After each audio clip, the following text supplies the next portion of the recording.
Thank you, Senator Durbin. I appreciate the opportunity to be here as well on 3 important nominations. The first, of course, is to Haiti, which I visited for the first time in January of this year.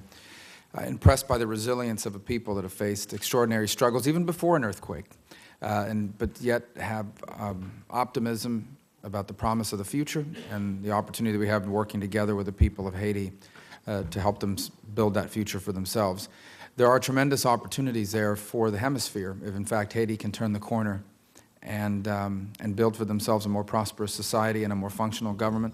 And the United States can provide invaluable assistance in that regard. I think Senator Durbin outlined just one program that we would like to be involved in, and there are others that are out there that we're already involved in that have proven to be a great success. We look forward to hearing from you about some of your ideas in that regard. Ambassador White, when I was in Haiti earlier this year, one of the major obstacles, and I think I mentioned that to you when we talked earlier today, one of the major obstacles that I found to private investment in the country is the absence of a credible land registry. And there's numerous competing claims for a plot of land, for example. And so people, investors, particularly in Florida, people that are interested in going to Haiti and doing some sort of investment and business venture are worried that there's nowhere to register their property claims. And I think that's something that the Haitian government shared with us as well during our visit. What ideas do we have? What could the U.S.'s role be in terms of creating capacity in that regard? And both from your experience serving there before, your experience around the world, have you encountered that? And what is it that we can do from a capacity building standpoint? What programs do we have in place, or should we think about putting in place to help in that regard? Yep, someone's doing that for me, which is great. Anyway, thank you, Senator. It is a huge problem. It's a problem in every country I've ever served in. It was a country in Liberia, God knows. And one of the bigger, it's always a problem because there hasn't been any formal system of getting deeds. It's been a worse system, because worse in Haiti, because the little registry that there was before the earthquake was destroyed during the earthquake. So now we're starting not only from zero, but -0.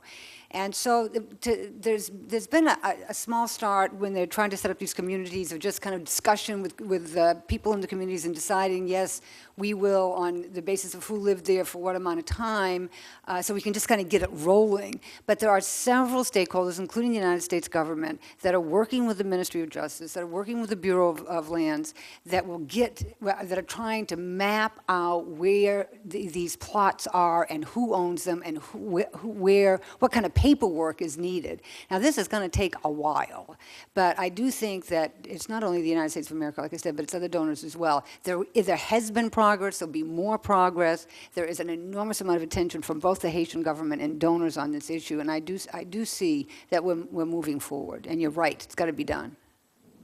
Thank you. Ambassador Wright, we talked about this earlier today as well, when the issue of the Restivex, which is a concept I wasn't familiar with until very recently. For those who are watching or maybe in the audience and not know what it is, it's a unfortunate practice of very poor families in Haiti over the decades to place their children with better-off families who provide them employment, usually domestically, in exchange for providing for these children and sometimes even educating them. The problem, of course, has been that over the years there are now people that have taken advantage of that system or have taken advantage of that problem and make it much, much worse. As you're aware, a moment ago, Senator Durbin showed us a picture of the Haitian-Dominican border. There's, in addition to a deforestation problem on that border, there's the reality that on that border you can buy a child, that there are children that are trafficked and sold as child prostitutes, both into the Dominican Republic and in those border towns in that region.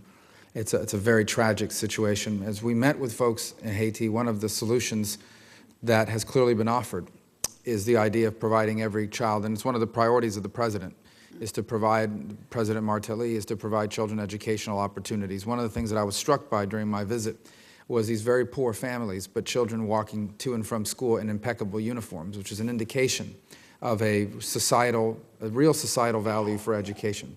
Families that will do anything if they can get their kids into a school. In fact, we visited one of these schools. It was called the Institute for Human and Community Development. They specifically focus on victims of human trafficking, providing them an educational opportunity.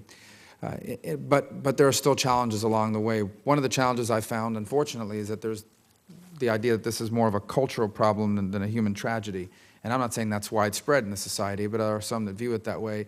The other is, as you said, is that there's not the governmental capacity to deal with this. But I thought the most enlightening approach was the more children they can get into a school setting, which, in my understanding, is a very cost-effective measure, the likelier it will be for these parents not to put their kids in this environment. And by the way, not to put the blame completely on the parents. I mean, there are folks posing as NGO members who are going into camps and saying they've got jobs for these kids, and in fact, they're nothing but traffickers and who are doing these horrible things. So what initiatives can we do in support of that ambition of providing, given our current set, and as your background as USAID, you're probably even more insightful in this regard, what can we do in terms of helping the Haitian people build more capacity in their educational front, particularly for children, so that we have accomplishing the dual goals of, number one, creating intellectual and academic capacity, workforce capacity in the country, but at the same time giving these children an alternative and their families an alternative to the rest of that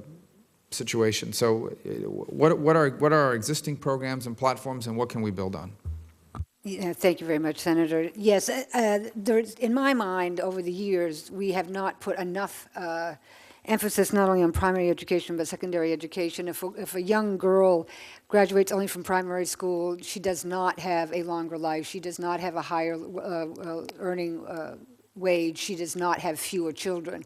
If she spends 2 years in secondary school, then we're starting to make a difference. So we need to not only concentrate on early, not we the United States government, but the donors as a whole, because education happens not to be one of our focus areas, although we're doing it around some of our corridors, development corridors, but we're paying attention to the national level in certain areas like curriculum. But we've got to concentrate on education. We've got to try to make sure that the police are trained in recognizing child abuse, and it's different from what the traditional rest of it was supposed to be. It was supposed to be that someone cared for the children from the rural areas into the city areas, that they couldn't take care of them in the rural areas, they couldn't provide any services. Instead, it's become, in many instances, just a domestic service and often abusive. So we just signed a huge contract with several organizations, 3 I believe, that are going to look into issues of youth employment, girl abuse, women abuse, and especially this Restavec story that's going on down there, because we all know that it's untenable from a human rights point of view.